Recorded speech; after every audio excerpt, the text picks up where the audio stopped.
काश कभी ऐसा होता कि देश के पीएम मोदी मीडिया के सामने आते और ऐसे ही सवालों का जवाब देते। काश कभी ऐसा होता कि पीएम मोदी ऐसे ही प्रेस कॉन्फ्रेंस करते।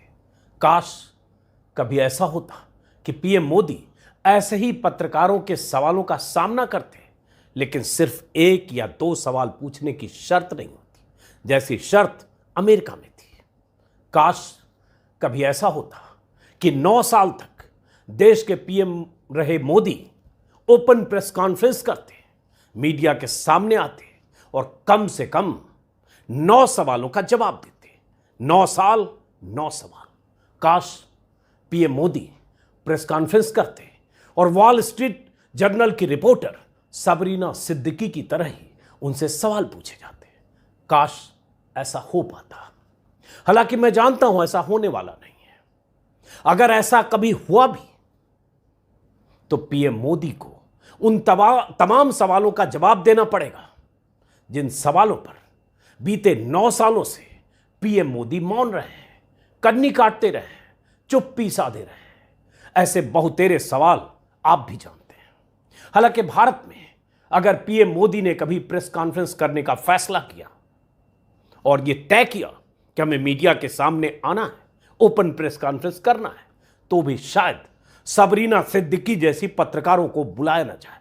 सबरीना सिद्दीकी से मेरा आशय यह है वो पत्रकार जो मोदी से तीखे सवाल पूछ सके। मोदी से प्रायोजित सवाल पूछने वाले पत्रकारों की लिस्ट बनेगी और हलवा पूरी और रसगुल्ले जैसे प्री अप्रूव्ड सवाल पूछे जाएंगे। अगर कभी प्रेस कॉन्फ्रेंस हुआ तो होगा नहीं, इसकी पूरी संभावना है। लेकिन मैं कहता हूं कम से कम वैसी ही प्रेस कॉन्फ्रेंस हो तो देख तो लें कि पीएम मोदी से क्या सवाल पूछे जाते हैं और मोदी क्या जवाब देते हैं। अमेरिका में पीएम मोदी से वॉल स्ट्रीट जर्नल की रिपोर्टर सबरीना सिद्दीकी की तरफ से पूछे गए सवाल और मोदी के जवाब बहुत कुछ कहते हैं। लेकिन अमेरिका में पीएम मोदी से पूछा गया सवाल और उसका जवाब कई सवाल खड़े करता है। 2 बार बहुमत से पीएम चुने जाने के बाद भी, 9 साल तक सत्ता में रहने के बाद भी पीएम मोदी ने एक बार भी प्रेस कॉन्फ्रेंस नहीं की है। अमेरिकी राष्ट्रपति जो बाइडेन के साथ साझा प्रेस कॉन्फ्रेंस में मोदी ने जिस एक सवाल का जवाब दिया, उस जवाब के कई काउंटर सवाल हो सकते हैं, बशर्ते कि कभी मोदी ऐसे सवालों का सामना करने को तैयार हो तो। सवाल क्या था सुनिए और उसके बाद मैं ऐसा क्यों कह रहा हूं। और ये सवाल और इन सवालों के काउंटर सवाल क्या कोई मीडिया पूछेगा? किसी ने पूछा है 9 साल में? तो नहीं। क्या पूछा अमेरिकी पत्रकार ने प्राइम मिनिस्टर मोदी से? सबरीना सिद्दीकी वॉल स्ट्रीट की रिपोर्टर हैं, व्हाइट हाउस कवर करती हैं, वहीं पैदा हुई, वहीं पली बढ़ी, कई अखबारों में उन्होंने काम किया है। सबरीना सिद्दीकी ने पीएम मोदी से पूछा जो सवाल और जवाब वायरल है। हालांकि पीएम मोदी के जवाब पर तालियां पीटी जा रही है, लेकिन जवाब गोलमोल है और उस जवाब से कई सवाल है जो मैंने शुरू में कहा। सबरीना ने पूछा कि आप और आपकी सरकार आपके देश में मुसलमानों समेत दूसरे समुदायों के अधिकारों को बेहतर बनाने और अभिव्यक्ति की आज़ादी को सुनिश्चित करने के लिए कौन सा कदम उठाने को तैयार है। अंग्रेजी में पूछा जिसका हिंदी तर्जुमा है। इस पर पीएम मोदी ने कहा, जवाब दिया, मुझे आश्चर्य हो रहा है कि आप कह रहे हैं कि लोग ऐसा कहते हैं। लोग कहते नहीं है। भारत एक लोकतंत्र है और भारत और अमेरिका दोनों के डीएनए में लोकतंत्र है। लोकतंत्र हमारी स्पिरिट है, लोकतंत्र हमारी रगों में है। लोकतंत्र को हम जीते हैं और हमारे पूर्वजों ने उसे शब्दों में ढाला है संविधान के रूप में। हमारी सरकार लोकतंत्र के मूलभूत मूल्यों और आधार बनाकर बने हुए संविधान के आधार पर चलती है। हमारा संविधान और हमारी सरकार, हमने सिद्ध किया है लोकतंत्र कैन डिलीवर। लोकतंत्र में जाति, धर्म, पंथ और किसी भी तरह से भेदभाव नहीं होता है। जब आप लोकतंत्र कहते हैं तो पक्षपात का कोई सवाल नहीं उठता है, ये पीएम मोदी ने कहा। पीएम मोदी के इस जवाब के बाद तालियां तो बहुत पीटी जाने लगी एक बड़े तबके की तरफ से। मैंने ट्विटर पर एक पोस्ट किया, एक सवाल, पीएम मोदी के बयान हूबहू और उसके साथ सवाल स्क्रीन पर आप देख पा रहे हैं। पीएम मोदी ने चूंकि कहा कि भारत में कास्ट, क्रीड, रिलीजन और जेंडर को लेकर कोई भेदभाव नहीं होता है।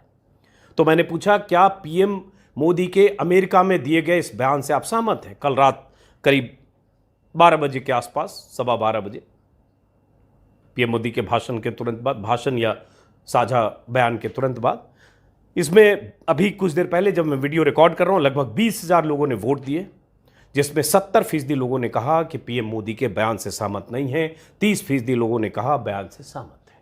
और उसके बाद बहुत सारे लोग बता रहे हैं कि पीएम मोदी के बयान से क्यों सहमत नहीं है।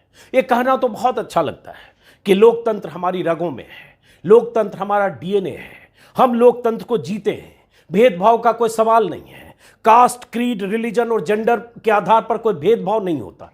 कहना अच्छा है, यही वो कहते भी मंच से, लेकिन इसके काउंटर सवाल कई पैदा होते हैं।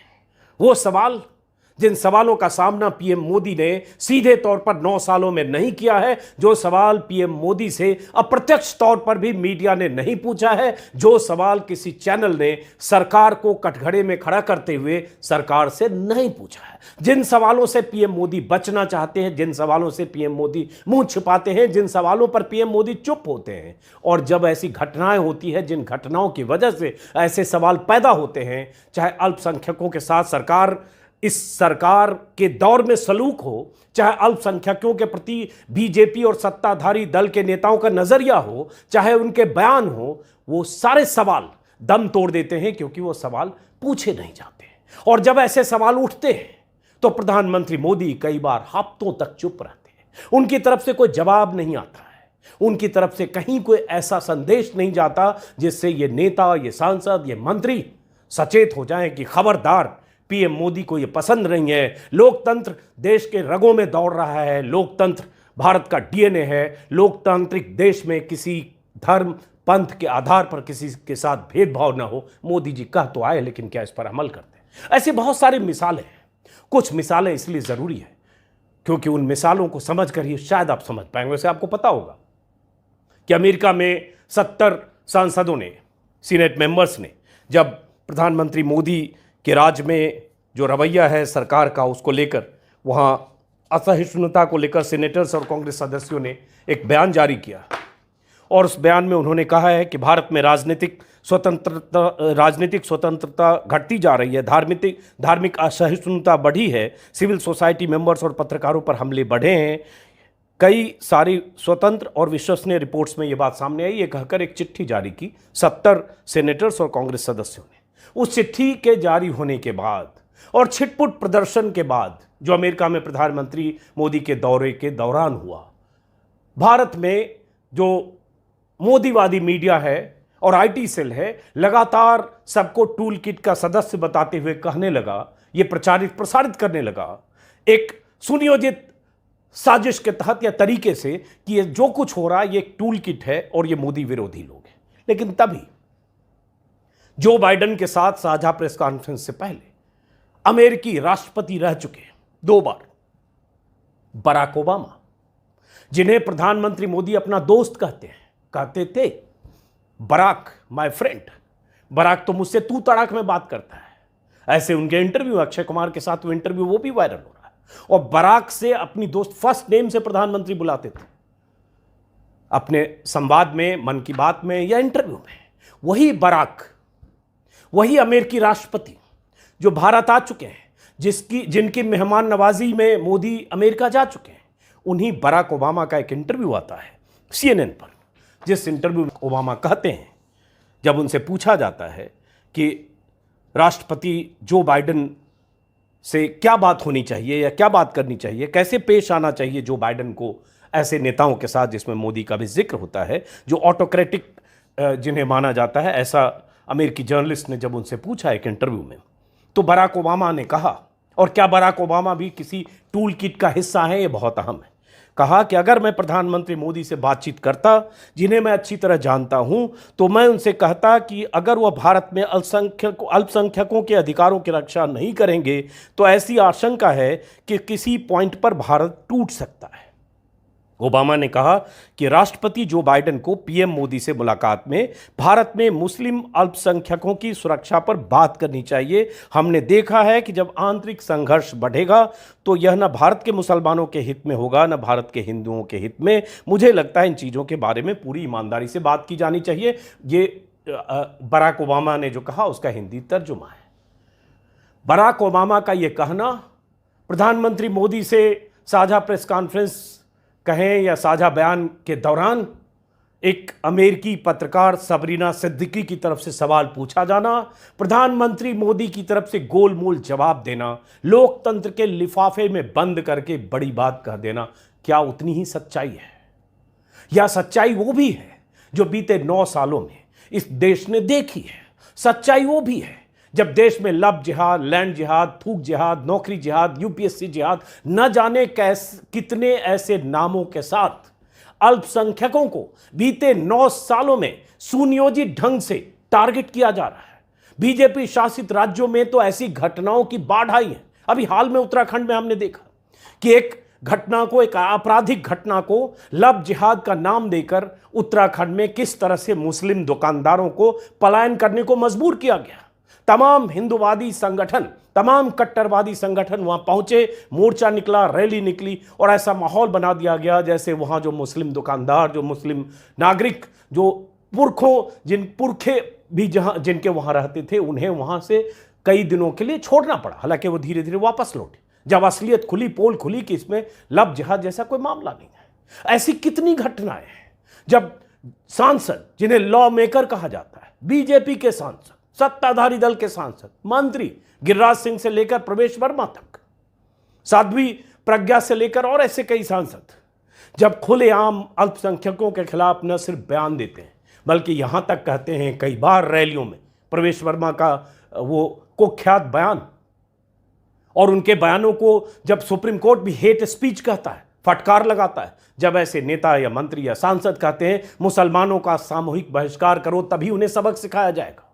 ऐसे कई मौके आए हैं जब सुप्रीम कोर्ट ने बीते 8-9 सालों में सरकार पर, सत्ता पर, बीजेपी के समर्थकों पर जो हेट स्पीच के लिए कुख्यात हैं या कट्टर हिंदुत्ववादी संगठनों के खिलाफ सख्त निर्देश दिए हैं और एक तरह से कहा है कि सरकार या सिस्टम उनके खिलाफ कार्रवाई नहीं करता है। महाराष्ट्र के मामले में तो नपुंसक तक कह दिया था सुप्रीम कोर्ट के एक बेंच ने। हेट स्पीच के मामलों की लिस्ट बहुत लंबी है और हेट स्पीच सिर्फ साध्वी प्रज्ञा, गिरिराज सिंह, प्रवेश वर्मा या ऐसे सांसद मंत्री नहीं देते हैं। अगर प्रधानमंत्री भी किसी चुनावी सभा में कह देते हैं एनआरसी और सीए के प्रदर्शनकारियों को लेकर निशाना साधते हुए कि कपड़ों से लोग पहचाने जाते हैं, तो निशाना कहां होता है? अगर अमित शाह गृह मंत्री रहते हुए कह देते हैं दिल्ली की किसी सभा में कितनी जोर से बटन दबाओ कि शाहीन बाग में करंट लगे, तो निशाना कहां होता है? कोई केंद्रीय मंत्री जो अभी सूचना प्रसारण मंत्री है, अगर किसी मंच से कह देते हैं गोली मारो सालों को, तो निशाना कहां होता है? अगर गिरिराज सिंह बात बात पर कहते हैं कि मुसलमानों को पाकिस्तान चले जाना चाहिए, तो निशाना कहां होता है? अगर साध्वी प्रज्ञा सिंह बेंगलुरु की किसी सभा में कहती हैं कि चाकू छुरियां तेज करा लो, किसी की गर्दन पर भी चलाना पड़ सकता है, तो निशाना कहां होता है? कितनी मिसालें दें, कितनी घटनाओं का जिक्र करें, मॉब लिंचिंग से लेकर मोनू मानेसर की तरफ से जो घटनाएं हुई है मानेसर में, हरियाणा में, गोरक्षकों की गुंडागर्दी, ऐसी कितनी घटनाओं के साथ ये भी कि कैसे जब जेल से छूट कर आए तो उनका स्वागत हुआ, उन्हें फूल मालाएं पहनाई गई। बिल्किस बानो को कैसे भूल सकते हैं, जिस बिल्किस के साथ दरिंदगी हुई, गर्भवती बिल्किस, जिसके साथ सामूहिक बलात्कार हुआ, जिसकी बेटी को 3 साल की बेटी को मार दिया गया, जिसके परिवार के 11 सदस्यों को मार दिया गया, जिसके परिवार की महिलाओं के साथ रेप हुआ, उस बिल्किस बानो के दरिंदों को किस तरह से छोड़ा गया? क्या यह दुनिया नहीं जानती है? क्या यह नहीं पता है कि उन दरिंदों को सजा माफी योजना का लाभ दिलाकर या सजा माफी नीति की आड़ में कैसे गुजरात सरकार और केंद्र सरकार के रजामंदी से रिलीज किया गया गुजरात चुनाव के ठीक पहले, और जब उन्हें छोड़ा गया उन दरिंदों को, तो किस तरह से उनका स्वागत हुआ, किन लोगों ने स्वागत किया, किन लोगों के रिकमेंडेशन पे वो छूटे, उसमें बीजेपी के विधायक भी थे। बीजेपी के वो विधायक भी, सीके राहुल जी, अगर मुझे नाम याद है, गोधरा इलाके की जेल से जब उन्हें छोड़ा गया, उन दरिंदों को, 11 लोगों को, पंचमहल जिले के उन तमाम नेताओं की कमेटी जिसमें अधिकारी भी थे, जिन्होंने तयशुदा ढंग से छोड़ा, और जब छूटे तो फूल माला और मिठाई खिलाकर उनका स्वागत भी किया गया। और बीजेपी विधायक ने कहा ये सब संस्कारी ब्राह्मण थे। जो बलात्कारी हैं वो संस्कारी ब्राह्मण हैं क्योंकि वो बीजेपी के हैं, क्योंकि वो पीड़िता मुस्लिम थी और मुस्लिम है। वो आज भी इंसाफ के लिए सुप्रीम कोर्ट के दरवाजे पर है। कितनी घटनाओं का जिक्र करें, ऐसी घटनाओं की बाढ़ बीते 9 सालों में आई है, लेकिन वो सब टारगेट पर जो हैं वो अल्पसंख्यक हैं, क्योंकि बहुसंख्यक समाज के साथ सत्ताधारी दल, सत्ता प्रतिष्ठान की सरपरस्ती है, उसके माथे पर सत्ता का हाथ है। मोदी की सत्ता, योगी की सत्ता, शाह की सत्ता। तभी कोई मोनू मानेसर जैसा गोरक्षक, जो दरअसल गोरक्षा के नाम पर गुंडागर्दी करता है, हथियारबंद दस्ते चलाता है, वो लिंचिंग करता है, लोगों की पिटाई करता है, गो तस्करी के कथित आरोप में किसी को भी पीट सकता है, किसी को भी मार सकता है। अभी 2 हत्याएं हुई थी, कुछ दिन पहले की ही तो बात है। कातिल अभी सभी पकड़े नहीं गए, जुनैद और नासिर, अगर मुझे नाम याद है। ऐसी कितनी घटनाओं का जिक्र करें, लेकिन ये एक घटना है। इन घटनाओं को अंजाम देने वाले किरदार कभी फ्रिंज एलिमेंट घोषित हो जाते हैं। जब सरकार के गले में फांस फंसती है, जब सरकार के गले की हड्डी बनते हैं ये लोग, तो फ्रिंज एलिमेंट होते हैं। जो नुपुर शर्मा के मामले में हुआ, जो नवीन जिंदल के मामले में हुआ, क्योंकि दुनिया के कई देशों ने विरोध किया।